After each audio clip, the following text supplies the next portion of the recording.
Hello and welcome to the Under 16 Cancer Patient Experience Survey Principal Treatment Centre Workshop 2. We've got a fantastic agenda arranged for everybody today. This is the session. We had a lot of introductory and presentations based at the last session where we went over the national survey results, gave an overview of the report and had a really lovely presentation from a parent about his experiences with his daughter Margot. That presentation from Yazoo, I think a lot of people are very, very affected by, and we've certainly had a number of messages afterwards since about it. This second session, we're going to be focusing more on collaboration and interaction, talking about our experiences across the entire country. So we're going to open with two presentations. The first one is Sophie's Legacy, and Katie has kindly joined us from NHS England and is going to be talking about this project and programme. We also have Amanda Saunders from Southwest ODN, who has kindly volunteered to talk a little bit about the sort of work that they've been doing with the Cancer Improvement Collaborative. So she's got a great presentation later on this afternoon. And then we're going to be splitting into workshop groups where we're going to be talking about the results in more detail, sharing experiences, and focusing on improvement planning, which should bring us to the end of the session at about 4:30 within the feedback. So without further ado, I'm going to hand straight over to Jodie to say hello and welcome. Good afternoon, everybody. I'm Jodie Moffat. I am Deputy Director for Policy and Strategy in the Cancer Programme at NHS England, and I use the pronouns she and her.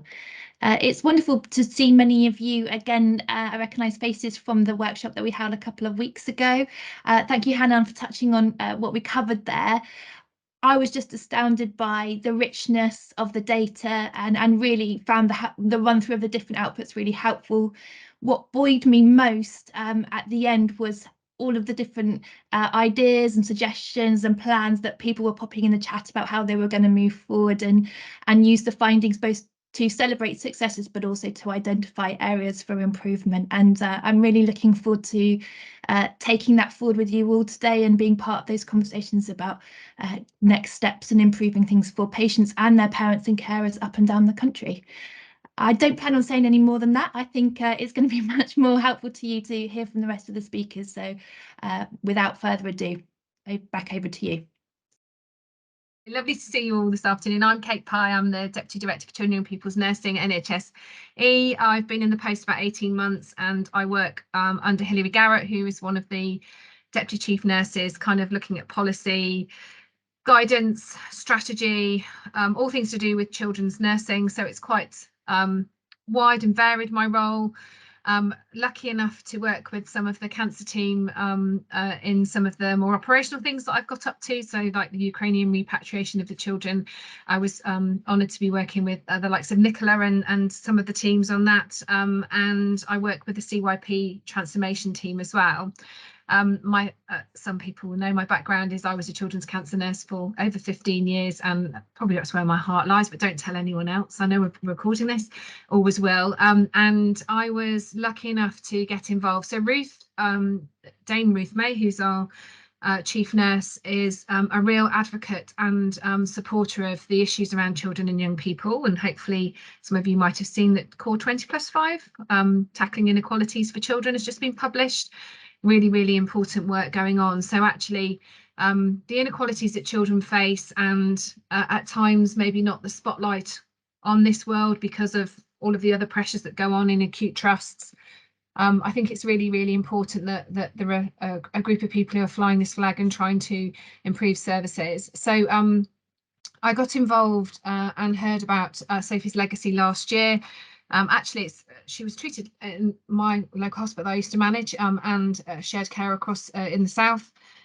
And I was lucky enough to meet Charlotte. I didn't get to meet Sophie before she passed away, sadly, but Phil Shelley, who is our Soft FM project lead working on the food standards, and who has helped with all of this work, was part of, actually was lucky enough to meet Sophie last year. And Sophie, I'll talk about her wishes in a minute, but Ruth really wants us to start considering how we improve some of these issues and some of the, I think, real inequalities actually around the provision of things for such as food and quality for children and their families, and also provision of play. So if we can go to the next slide, please. Thank you. So as I say, I was lucky enough to meet Charlotte, and Sophie's legacy was absolutely key in trying to promote, and the findings in the under 16 are obviously very, very relevant and resonate, I imagine, with lots of people. So she had 5 kind of wishes that she really wanted to happen and achieve, and she had a rhabdomyosarcoma, so she was in hospital for long periods of time. And obviously she was treated through COVID, and I think what COVID has done is exacerbate some of the gaps that we have around provision of play and food, I would say. It was one of the first things to go. The playrooms were one of the first things to be taken because nurses needed to eat safely and all of those elements that went on, and staff.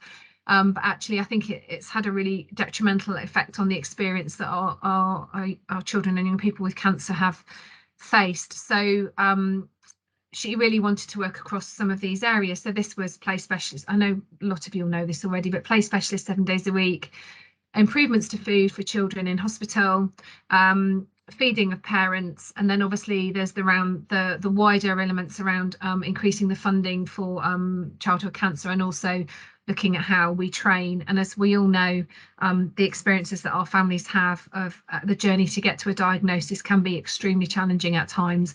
And through COVID, I know that we saw quite a lot of late presentations of some extremely unwell children. So I think this is all very relevant and very pertinent. So what do you do with this? That's kind of where this all came from. How do we make a difference in this space? And so Ruth was like, right, Kate, we need to do something about this. I'm like, all right, Ruth, well, I'll see what I can do. Trying to be positive. And so we're working on 2 work streams at the moment, and actually Starlight Foundation, which is a charitable organisation, have been amazing in this space. So as you know, Starlight are the people who provide the distraction boxes, the blue and yellow boxes, and the whole games consoles, and they do lots of other things, but that's kind of what they were known for a long time. So there's not many units that don't have a Starlight kind of blue games console pushing about somewhere in one of the children's wards. Actually, they kind of have really tried to develop and broaden out into kind of policy and practice and guidance and standards. So I kind of reached out to them, and I was like, I think we really need to do something in this space. It doesn't really sit within nursing, but it kind of does, but it's not an AHP role. And if you go into hospitals, play specialists are managed by lots of different specialties. So we brought together a stakeholder engagement group, and that's some of those people, you'll recognise some of those names on there. So we try to be quite diverse around who we try to bring together. And we started to try and think about what guidance was out there and what sort of best practice. And actually, there isn't a huge amount out there really around play. There's a small amount in the new NICE Babies, Children, Young People Experience of Healthcare guidance around some of the therapeutic. Oh, are they not? Oh, sorry, they're not moving, are they? Sorry, no, I'm moving on my my screen. Sorry, next slide. I'm sorry. Sorry, it's because I'm looking at my screen. Next slide. I'm sorry. Oh, Claire, it's been a long week. Thank you. Anyway, there you go. So that's the current NICE guidance. And oh, put myself off my own train now. And actually, yeah, so really, really important that we understand the role and the therapeutic role of playing. And I don't think I would be pushing. I think I'm pushing on an open door in this arena. We all know the absolute massive impact that play has. But I actually think that the role of play has evolved quite to quite a wider level. You know, we have a lot of children who are require, you know, complex needs, learning disability, autism, children who have kind of phobias that need a huge amount of support, end of life. So actually our play specialists, I think, do a lot more complex work than they potentially used to do. Next slide, please. So thank you. So There was a Play in Hospital report that just been published in 2022. Yeah, just to keep hitting the buttons. There's 4 points. Thank you. And so this was commissioned by Starlight, and this is kind of where a lot of this has all come from. So there are issues around sort of health play's recognition around regulation, practice standards for health play, national guidance and service specifications for play in healthcare, and then also funding for adequate levels of health play provision. And I think, you know, as a previous head of nursing, I always really struggled to try and, you know, to try and get that business case through around quality that didn't have any necessary up-to-date standards around why you need a requirement of an increase in your service. And I think we struggle in that space. And I think that's part of what we want to do in this. Next slide. So this is kind of where we're at now. So we've got an executive group, and I'm the co-chair of that group with the chief executive Starlight, and we work really, really collaboratively. You can see we have the Royal Colleges in there. We have NAPS and HEPSET, which are the 2 official bodies that place it under. Don't ask me to try and explain. I think National Association of Hospital Play Specialists, can't remember the other one, RCPCH and CQC. What we're going to be doing is we're looking at 3 work streams. So the first one is regulation and accreditation. The second one is guidance and policy for health play specialists. And also the last one is the practice standards. So I can see my friend Helen from Bristol on there. So Bristol do have adapted some standards, and we're going to be working with them, looking at how we can move those forward into something that we might be able to use nationally. So and I'm chairing the third work stream, and then a play specialist actually chairing the second one, and that's going to be looking at the sort of standards and guidance. And obviously we can't produce policy, but we can produce guidance and best practice guidance. So that's kind of what we're doing in that space. So whilst we're not going to be able to tackle the 7-day a week, you know, the evidence is that quite a lot of trusts do actually offer provision of play at the weekends, especially the larger children's hospitals. Not all of them, but a significant amount are actually doing that now. But if you do want to build a business case, how do you build that when you don't have any up-to-date kind of evidence about the value of play? So that's where we are in regards to play. Next slide, if that's okay. So I'm going to flip over to food, if that's all right. So following the kind of concerns that were raised and the wanting for us to look at provision and quality of food in hospitals, and I seem to have been involved in the quality of food for a long time, just because it has been actually it's a difficult area to get into, and I think COVID has also maybe stop some of that kind of compassionate feeding, I think, that went on. So when I was a ward manager, if there was siblings there and there was some food left and everyone else had been fed, then quite often I would feed the siblings because you knew that they weren't going to get fed maybe for another couple of hours or whatever. And I think some of that maybe went in COVID because we were so strict on our visiting, rightly so. Actually, we've got quite a lot of nurses who might not have seen some of that delivery pre-COVID, and I think there's a lot of compassion and care used in the delivery of food for children and their families. So what we did is we set up a working group, and we had a specialist chef, we had the Soft FM team nationally, and we actually had some matrons and head of nursing. So had a head of nursing from Great Ormond Street, Barts, and also South T. So we had District General and bigger children's hospitals as well. And what we did is we went out and we looked at provision of food across 10 trusts between January and March. So some of the COVID restrictions were still in place, and I know that that's changed in a lot of places, not in all trusts, but in the majority at the moment. And so what we did is we looked at food choices, flexibility, and facilities available for resident parents, because we were having a lot of pushback around parents' facilities still being closed when actually parents not being able to use the canteen, so they couldn't even get a hot meal, and that was still going on in some of the trusts that we visited in March of this year, which is kind of quite hard to believe that a parent couldn't have got a hot meal in, but they didn't. So parents were reporting that their children were often too sick for the parents to leave the ward, so they were reliant on staff or just didn't get the opportunity to eat. And some of our low income families were reliant on family members delivering meals or using staff discretion around the case in need, which I don't necessarily agree with. You might not shoot me down for that, but I'm not sure it's my place as a nurse to say who's in need and who's not without seeing someone's MHRC tax return. It's not my business. We should be equal, trying to treat all families the same. That's quite hard to do, but I struggle with that kind of in need requirements. So no means tested framework, validation, or fair process really. So what we found was there was no consistent approach around supporting parents to eat while resident. So there was a lot of discrepancy around actually what, so there was discrepancy in what, so we went for a visit and the head of nursing or the chief nurse would say, oh yes, we do this, this and this, and then you'd go to the ward and they'd go, oh yes, we do this and this, and we've got a pantry, and then you go to the pantry and there's no food in it, and then you go and talk to a parent, they'd be like, well, no one's offered me breakfast for 4 days. So there's real inconsistency about the offer of food, I think, and I think part of that is because of COVID, to be honest. And we did go across, we didn't just go to the big children's hospital, we went to went to Blackpool, we went to Birmingham, we went all over. Interesting enough, and I don't think it's particularly controversial, but relationship building. So actually, if you built really good relationships with the nurses, you got fed better. The reality of what happens in long-term situations, you build that relationship.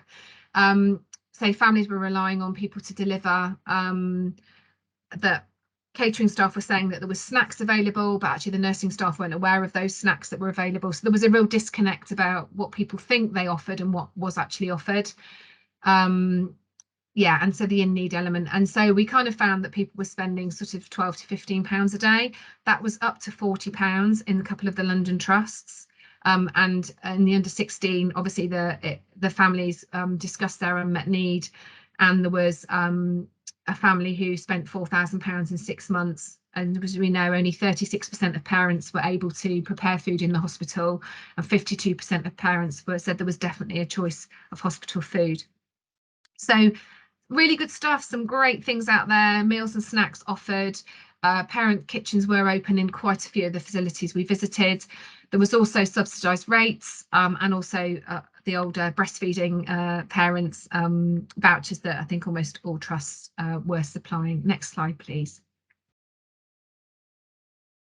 So this is just, I have got a video, but I might not play it today, but Kathy, who's the head of nursing up in South Tees, has done a little, so we'll share the slides after. There's a little section in there that she's done just around what they did. So actually in South Tees, they have they're offered, parents are offered hot drinks through the day.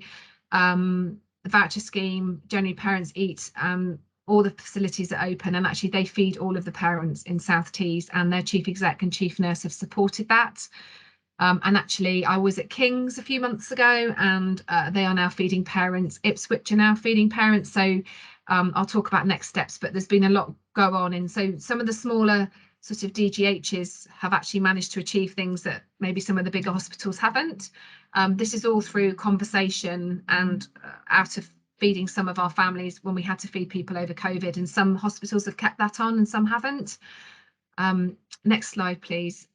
So kind of summary of the findings, what can we replicate, what is feasible for trusts, and the difficulty is that the funding, obviously there's no central money for this. We did apply, as you know, it's significant financial constraints at the moment, and also it would have been non-recurrent money, so we just would have been in the same position next year. So there's actually a big piece of, I'll talk about next steps in a minute, but there's a big piece of work going on looking at food wastage in hospitals. And so I was talking to someone, I don't know, I think I saw Josie. So at Great Ormond Street, they spend like £20,000 a year on renting the heated trolleys. And actually they've gone to, they're doing a bespoke piece in this area. But actually, if you could save money by not necessarily doing the standard delivery, could you then spend that and use some of that money? But actually there are some exemplar sites that are looking at food wastage in a second. So I think one of the questions that I think is quite important to discuss is there is this massive gap, I think, what people think they're offering and what they're actually offering. And I'm not sure any nurses get any training on what is on offer. I think it's just kind of absorbed like everything via osmosis when you get onto a ward, and you kind of pick things up as you go along, don't you? And sometimes you miss things and sometimes you don't. We used to have a new patient checklist we did at Bristol, didn't we, Helen? So yeah, so we kind of need, I think, you know, an analysis of kind of, you know, what needs to happen around the vision of, you know, what support is needed is really key. And the last slide. So what we're doing at the moment, next slide, please. Thank you. We've actually just had our letter signed off. So we're sending a questionnaire out to every acute provider trust. So some of them will be children with cancer in and some of them won't. And actually we're asking what is the current offering of provision for food for resident parents. Resident parents are not resident parents, they're our care partners. We can't do our jobs as children's nurses without them. And our staffing ratios would be very interesting if we didn't have our parents there with us. And actually everything we do, we negotiate with our families. But actually we don't particularly, I don't think we particularly treat them very well when it comes to food. You know, a lot of trusts do now offer breakfast, and you know, I used to go in with a tray when I was a ward manager. I used to go in and do a tray of breakfast for the child, and I'd always do a cup of tea and a couple of slices of toast for that mum. You know, has been up half the night. But actually, there is something about, you know,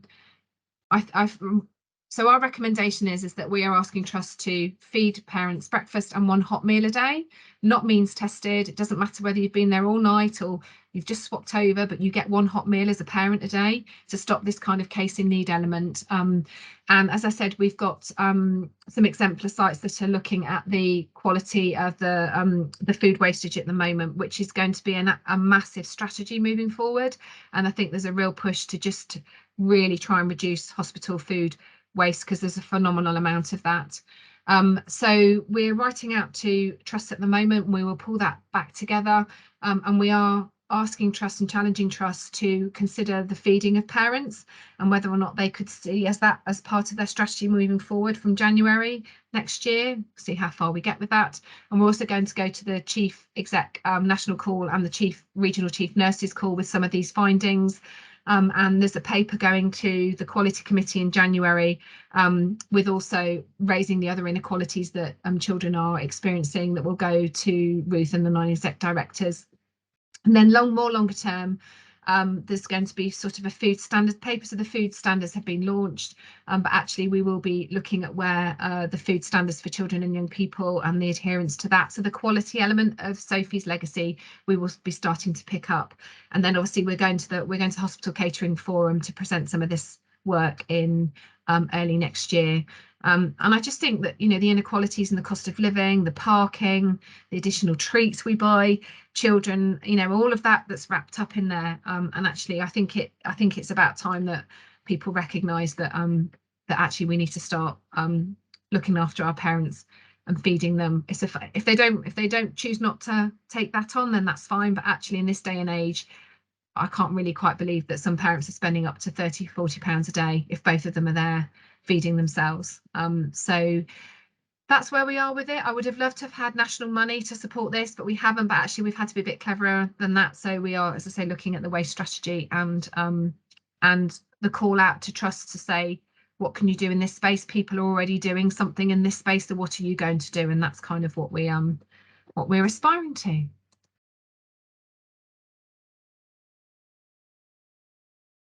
Thank you so much, Kate. I think we've already got a hand up. If you want to pop anything into the chat or pop your hand up, ask anything you like. Amanda, do you want to go first? I was just going to ask, it's really great work and really positive to see. Can I just ask about the food survey and the intent? Is that for just cancer patients, or will it be for paediatric patients? It's all trusts that have a children's service in them. Okay. And because you obviously have your groups that come into trust, and they'll be there for 4 to 6 months and in and out, and you know, have significant amount of time, and that's really, really key. But actually with the primary treatment centres, they're part of a wider children's hospital. Yeah. So the financial burden for the children's hospital, I think, would be much higher than it would be for the district general. So like Winchester up the road from me, you know, the bed base is so different to Southampton. So I think it's quite you know, how the strategy of how they reduce food wastage enough to try and support feeding parents is something that's going to be quite tricky. But it's for all children that are in hospital, really, because I just don't think you can really. No, I agree. You can't make it. It's then even harder for the teams to say, well, you can't have one, you know, an oncology patient versus someone with like a long-term, you know, it's how well, it does. It's not. That does happen in. But that does happen. but when you're in, I think in the principal treatment centres, perhaps the segregation of wards means it's you're managing a sort of a patient cohort, aren't you? And in a district hospital, maybe where it's a mix of types of patients, it's a bit harder to say, well, I mean, obviously I work in cancer services, so I do think cancer patients are more special, but it's hard if you're having to nurse a bigger case mix to sort of make that distinction. It's great work, and anything we can do as ODNs to support it. Obviously, you know Helen anyway, but you know, anything we can do, we're happy to help. Yeah, no, absolutely, yeah, and it's just just maybe making those challenges back. We'll share the slides after. Oh, what are you doing in this space? There's some work going on, and Ruth's really supportive. She's just an amazing supporter of children and young people, and I think this has really touched her heart. So yeah, so we're hoping that we will get trust to. It's a terrible thing to say, but it's almost like just shaming them into doing it. I think that's kind of with the strategy of saving food on waste, and there are some great exemplar sites on that at the moment. So yeah, that's what we're trying to do. So we're just chipping away, small bites of the elephant, as they say. Food vouchers, yeah. So the issue about food vouchers is, so Birmingham, I came to Birmingham. I had a lovely day in Birmingham. The Children's Hospital kitchen is teeny tiny, isn't it? Because I was in it, and it's really small. So whether or not parents get a voucher or they get fed, I think would have to be kind of locally determined, because not everybody can not necessarily everyone has the space to provide that level of food, hot food. So that was one of the things that we were kind of we were going to leave with trust how they did it. Yep. I just wondered, I mean, it's a very good idea to feed the parents, but I think the NHS will not be able to cope with the expenditure, leave alone individual hospitals. So just to be practical about it, whether there can be a system of which will be taken up by, so the nurses on the ward don't have to worry about it, as to who's earning what, etc. That there's a system that they apply, which I'm sure once it's put in place, it won't be that hard to keep going, that you have to show that what's your income and then you get the food vouchers or whatever, so that parents can be fed.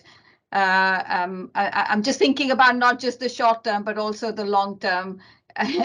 We have to secure the NHS's budget as well, isn't it? So absolutely, yeah. And I've managed budgets for many years, and I completely agree with you. But I actually don't think that I think the money is.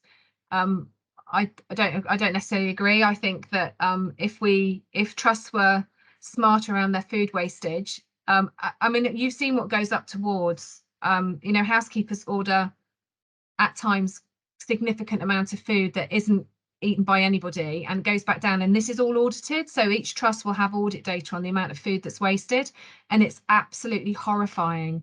So the strategy is, with zero carbon, with trying to do our bit around our environment, is actually that there will be a zero wastage of food, and that's how you'd pay for it. Because actually, if you look at how much goes in the bin and in the recycling centres every day, you could probably pay to feed all the staff and all the parents every day with what gets thrown away. So it's about being smart about how you deliver food. I think we need to come away from this traditional up comes the trolley, out it comes at one particular time. And I know Gosh had done some great work in that space at the moment. I just think we have to think about it differently, because we can't just keep wasting it all, and then and parents are living off, they're eating their children's leftovers in some cases. I mean, that's just, it's just not how we should be treating our families. So but I hear what you're saying about the money.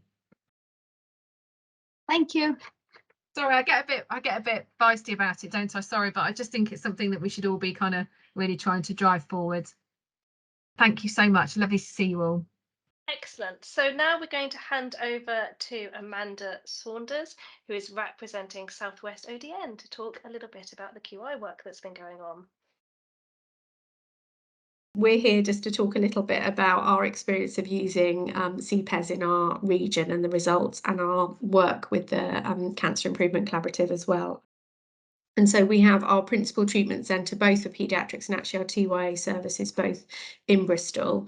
And then we have 7 POSCUs in our region, ranging from a standard POSCU to several enhanced level A POSCUs, and then a level B POSCU. So that they're offering the different levels of chemotherapy interventions for anyone who doesn't know. And POSCU as well, I should perhaps explain these abbreviations just in case, is a paediatric oncology shared care unit. So our care in the region is very shared. And although all patients would have their diagnosis and some of their initial treatment potentially in Bristol, where possible, we try and ensure that patients have their care close to home when they can, particularly lots of their supportive care.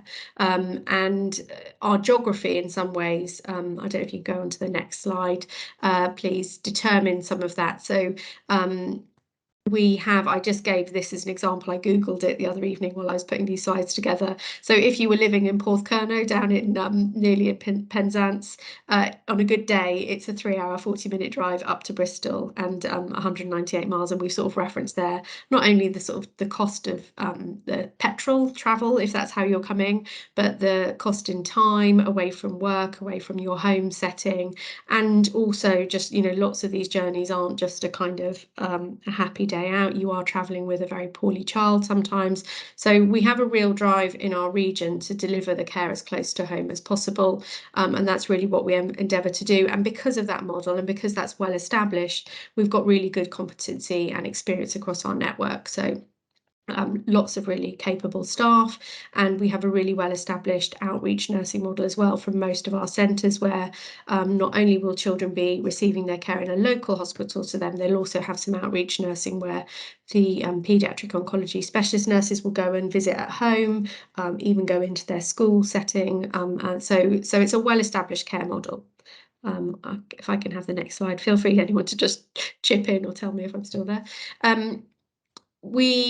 As an ODN, we came together in 2021, and we bring together all of the services in our region, both for paediatrics and for TYA. There were previously clinical networks that were supported by the Cancer Alliances, but we now sort of, as has happened nationally, are a formal ODN combining those service areas. And whilst we're hosted by our provider trust, the PTC, we are, if you like, a separate entity to them. So we do work really closely with them. We're based in Bristol as well as a team predominantly, but we do support our whole network, and that extends to a sort of perhaps a slightly wider group of stakeholders than might have previously been engaged in the programme. So definitely the whole kind of multidisciplinary team that work around our patients, but also genomics, our commissioners, third sector partners, and importantly trying to engage the patient and public voice in our work. And on the next slide, please. Is everyone still there? Yep. Yeah. So sorry, this is such an odd experience. So when the under 16 cancer patient experience survey results first launched, Helen will be able to talk to this in more detail, but she led the initial review when she was still in her PTC role, and began to look at a kind of response that the PTC would undertake. And I think what then, as the ODN came online, and particularly then the Cancer Improvement Collaborative came online, for the under 16s, it became apparent that the ODN would be a good, well placed to support this, recognising that like lots of centres, our principal treatment centre in Bristol, they have lots of operational challenges currently, and so their capacity to kind of lead any transformation work would be a sort of rate limiting factor to action. So our leadership was agreed in region for our Cancer Improvement Collaborative response, bringing together all of our network teams. And we chose to kind of take the CPES results as a bit of a driving factor in that project. So to build on a response that we knew we already wanted to and needed to take in region, but to really incorporate that and embed that in our programme. One of our sort of areas, if you like, for improvement from the results was around improving communication. So although we have this very positive shared care model in lots of ways, one of the challenges that does bring for families and for staff is that kind of dynamic of receiving care across settings and things not always being as joined up as we like them to be, which is a age-old NHS issue. So our aspiration for the project was to make sure we could provide consistent, equitable and easily accessible information for all of our families, and to help smooth out some of those issues that are caused by shared care. So focus on communication and the development of a network website. And then on the next slide, please. So just in terms of what we did then with those two aspects is we held our own with our own network stakeholders an engagement event to kind of try and distill, if you like, what the CPES results were telling us and what that meant in terms of our cancer improvement collaborative piece of work. We took that to a regional cancer programme board who previously held the Cancer Improvement Collaborative remit for support of the approach, and engaged lived experience. So we're really fortunate to have a mum involved in our core project team who has recently had her son had treatment in our principal treatment centre and one of our paediatric oncology shared care units. So she's been really involved in sort of articulating kind of very much a recent experience of what it's like to have care across those settings. We have been working on our project aim, and I put smart aim there. It's nearly a smart aim. It's a work in progress that continues to be evolving, but we've really tried to use the CPES to inform our kind of key drivers, to inform our smart aim and what measures we might be able to implement. And then we've just continued as we've progressed the work to engage with the PTC and POSCU. And we've also really used the CPES as a kind of a launch pad for further engagement. So anytime any families of ours are coming together for anything, Helen organised an amazing event in region called Make a Move, which is kind of a sports day for all the family. We've used all of these kind of face-to-face opportunities as an opportunity to keep kind of testing our thinking and checking back with families. And then we're hoping to launch our website, family-facing Southwest C2A Cancer ODM website next year. I just have included our this is our Cancer Improvement Collaborative storyboard as is, and what I've highlighted on the screen is just some of the areas where we're really kind of bringing the CPES. These are our 2019 results that I'm referencing here, but where we're bringing the measures in. So it's part of our smart aim is how we reflect against the results for, I won't be able to tell you what these are off the top of my head, but for 10, 12 and 13, the questions, how we learn from the CPES results overall, and how we might look to improve those scores as a measure for our project improvement. And just really our reflections, and Helen may well add to this, is that, you know, undoubtedly the CPES promotes service improvement and driven by patient feedback, which is absolutely a kind of fundamental, but at times it's easy to get slightly sidetracked by what's either the easier thing to do or the more or potentially the thing that staff want you to do, which isn't always the same as the thing that patients want you to do. So I think it is a really good grounder for reminding us what our patients are telling us. The survey, in honesty, does have limitations for us in the Southwest because we know so much of our care is shared. That doesn't necessarily translate through our results. So it's sometimes difficult to determine whether patients are feeding back and families are feeding back about their shared care or an element of care that they received in the PTC or a POSCU setting. So that's something we kind of take into mind with the results and how we move forward. Being involved in the Improvement Collaborative has really helped us progress a piece of work at a much faster pace, and you know, I think with a greater depth of planning and involvement of stakeholders than we would have otherwise done. And I think it's giving us a kind of a skill set to really feel confident in doing that. And our sort of current agreement, and again, Helen will talk better to this, is that at the moment we as an ODN are very much taking leadership around the CPES response, partly because we know that it's a network-wide survey for us, definitively, but also because we are better placed at the moment to have capacity to do that. We will be working with the PTC and we will be working with all of those POSCUs who may take their own actions, and some of them are doing their own sort of slightly further detailed surveys as well to make sure they are getting that local voice. But yeah, it's very much becoming part of our remit going forward, and something that we are kind of really embracing as a tangible way to kind of move forward with our family engagement. Thank you very much for doing that. It was a really great summary. Does anyone have any questions or comments that they wanted to add?